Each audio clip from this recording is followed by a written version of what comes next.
बिस्मिल्लाहिर्रहमानिर्रहीम। अस्सलाम वालेकुम नाज़रीन, आप यूट्यूब चैनल देख रहे हैं। मैं इमरान ख़ान हूँ। मैंने पिछले वीलॉग में आपसे कहा कि हमारा मुस्तफ़ा बीमार है और वो बहुत लंबे अरसे से बीमार था। तारिक मतीन भाई का बेटा, उसने एक बड़ी लंबी लड़ाई लड़ी है बीमारी के साथ। बहुत तकलीफ़ थी, बड़ी अजियत थी, और मुस्तफ़ा हम बहुत सारे लोगों को जोड़ कर रखता था। मेरे साथ तो उसकी एक दोस्तियों वाला भी एक रिश्ता था, एक ताल्लुक़ था, और जब भी कभी तारिक भाई से बात होती थी तो मुस्तफ़ा के बारे में ज़रूर बात होती थी। बहुत ही प्यारा बच्चा, लेकिन वो मेहमान था, उसने जन्नत जाना था सबसे पहले। जन्नत का एक फूल है और वो चला गया मासूम इस दुनिया से। लेकिन तारिक मतीन भाई ने कोई कसर नहीं छोड़ी कि एक बाप जो मैक्सिमम कर सकता है अपने बेटे के लिए, जिस हद तक वो जा सकता है, उन्होंने अपनी पूरी कोशिश की है। तो मैंने आपसे कहा कि दुआ कीजिएगा मुस्तफ़ा के लिए। तो अब वेरी नेक्स्ट वीलॉग में मैं आपको बता रहा हूँ कि वो अब इस दुनिया में नहीं रहा, और यानी हमें इस बात का आइडिया था, जिस तरह वो बीमार था बहुत ज़्यादा, तो ये चीज़ें दिमाग में रहती थी, कभी कभी ये ख्याल आता था, लेकिन कभी ऐसे सोचा नहीं था कि जब वो जाएगा तो इतना खालीपन महसूस होगा। तो ये बड़ी तकलीफ़ है, और तकलीफ़ की इस घड़ी में मैं तारिक मतीन भाई के पास भी नहीं हूँ। अल्लाह ताला उनको सब्र अता फरमाए, हिम्मत अता फरमाए, और हम सबको सब्र दे अल्लाह ताला, हम सबको हौसला दे। मुस्तफ़ा बहुत बहादुर बच्चा था, बहुत बहादुर बच्चा था। उससे मैंने हिम्मत सीखी। जिस तरह मुस्कुराते हुए उसने बगैर किसी गिले और शिकवे के इतनी तकालीफ का सामना किया, इसकी कोई और मिसाल कम मिलती है। तो माँ के लिए, बाप के लिए तो सबसे बड़ा दुख है, लेकिन वक्त जो है वो बड़ा मरहम होता है, और मैं उम्मीद करता हूँ कि दोनों अपने माँ बाप के लिए मुस्तफ़ा इस दुनिया में और अगले जहान में अच्छाई का बाइस बनेगा इंशाअल्लाह। अल्लाह ताला उन्हें सब्र अता फरमाए, आमीन। अब नाज़रीन, आज़ाद कश्मीर में सूरत हाल ये है कि शोहदा के जनाजे पढ़ाए जा रहे हैं। जो आज़ाद कश्मीर की हुकूमत है उसने फिर ख़ुद से ये बताया और इस बात का एतराफ़ किया कि वहाँ पे लोग शहीद हुए हैं। 6 शहरियों के बारे में उन्होंने कंफर्म किया, और 3 पुलिस वालों के बारे में भी कह रहे हैं कि 3 पुलिस वाले भी शहीद हो गए इस लड़ाई में। और ये जो पुलिस वाले हैं, ये आज़ाद कश्मीर के पुलिस वाले हैं। इस बारे में मैं आपको एक बात बताऊंगा, बड़ी चौंका देने वाली बात है, लेकिन मैंने ये बात सुनी थी आज से लगभग 1 साल पहले, और मुझे ये बात बताई थी जनाब अहमद फरहाद साहब ने। अहमद फरहाद साहब का ताल्लुक़ आज़ाद कश्मीर से, वो एक शानदार शायर है, सहाफ़ी हैं, बड़े अच्छे मुकर्रर हैं। तो अहमद भाई से मुलाकात हुई उस वक्त जब वो जबरी तौर पे एजेंसियों की कैद में लापता थे। तो जब ये मामला मोहसिन अख्तर कियानी साहब की अदालत में बहुत उठा, तो एजेंसियों ने उन्हें आज़ाद कश्मीर पुलिस के हवाले कर दिया। पहले पुलिस उन्हें लेना नहीं चाहती थी, लेकिन फिर ज़बरदस्ती उनके हवाले किया गया और उन्हें कहा गया जी अपने खाते इसको डालें आप। तो वहां अहमद फरहाद साहब ने मुझे बताया था उस वक्त कि उन्हें कुछ इंफॉर्मेशन मिली थी पुलिस की हिरासत में। एक तो पुलिस ने उन्हें यह कहा था कि हमारा इसमें कोई किरदार नहीं है, जो आपके साथ जुल्म और ज्यादती हो रही है, हम आपकी साइड पे हैं और आपके साथ गलत हो रहा है।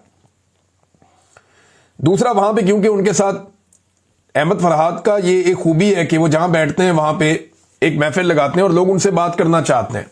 वो बहुत सोशल इंसान है, बहुत ज्यादा इंसान दोस्त आदमी है। तो वो पुलिस वालों ने भी उनसे बहुत बातें की, हत्ता के ऑफिसरान ने भी बातें की उनके साथ। तो उस वक्त उनके ऊपर जो इंकशाफात हुए वो उन्होंने मुझे बताए थे।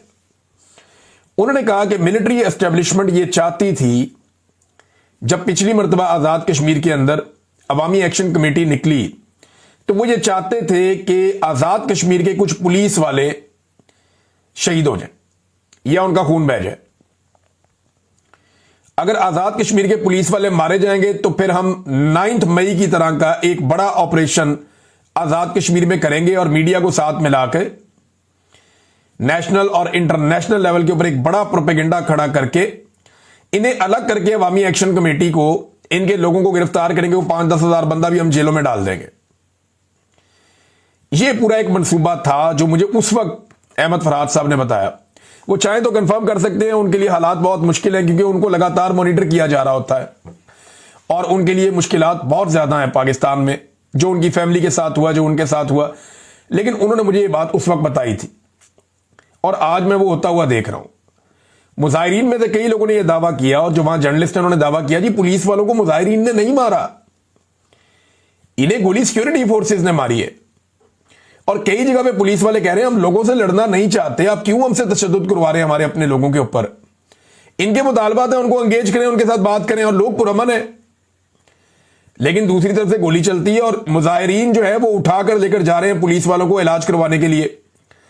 جہاں پولیس والے زخمی ہو, بہت سارے پولیس والے کئی جگہوں پہ میں نے دیکھا پہاڑیوں پہ, سڑکوں پہ لیٹے ہوئے ہیں, نڈھال ہو گئے, بری حالت ہو گئی ان کی.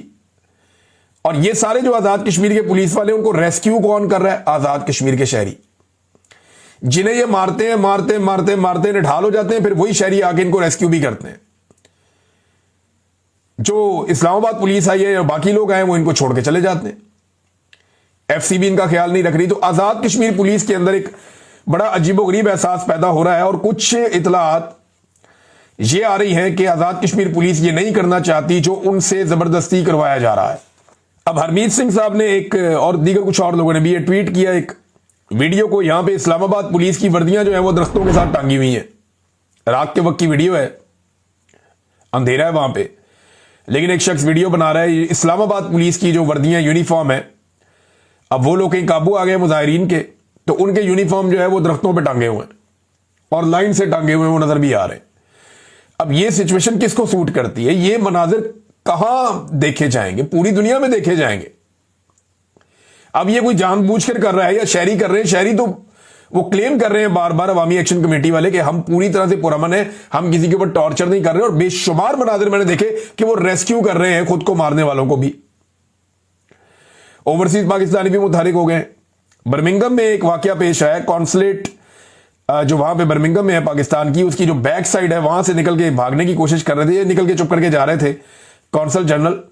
تو کشمیری نوجوانوں نے گھیر لیا ان کی گاڑی کو, روک لیا, احتجاج شروع کر دیا کہ تم ملازم ہو, ہماری بات کیوں نہیں سنتے, ہمارے لوگ شہید کیے جا رہے ہیں, ہم احتجاج کرنا چاہتے ہیں, ہم روزانہ آئیں گے یہاں پہ.